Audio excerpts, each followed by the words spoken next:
নমস্কাৰ মই আজি বনাবলৈ লৈছো হোল চিকেন ৰেচিপি হোল চিকেনটো বনাবৰ বাবে মই এটা 2.5 কিলো ওয়েটৰ চিকেন লৈছো তাত মই মেৰিনেটৰ বাবে মই হুকান জলকীয়া গোটা জিৰা গোটা ধনিয়া জালুক এইকেইটা মই পেষ্ট বনাই লৈছো তাৰপিছত আদা নহৰু পেষ্ট বনাই লৈছো সোৱাদ অনুসৰি নিমখ দিছো নেমু দিছো জোখমতে দি পেলাই মই 1 ঘণ্টাৰ বাবে মেৰিনেট কৰি ৰাখিছো তাৰ পাছত মই ভিতৰত ষ্টাফিঙৰ কাৰণে দিছো পিয়াজ আলু এটা বিলাহী এটা গাজৰ দি পেলাই ষ্টাফিং কৰিছো তাৰপিছত মই কেৰাহীত তেল দিছো তেল দিয়াৰ পিছত মই both side 20 মিনিট কুক কৰিছো তাৰ পাছত মই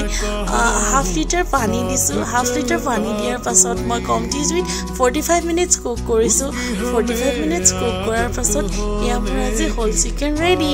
সঁচাকৈ খাবলৈ বহুত টেষ্টি হৈছিল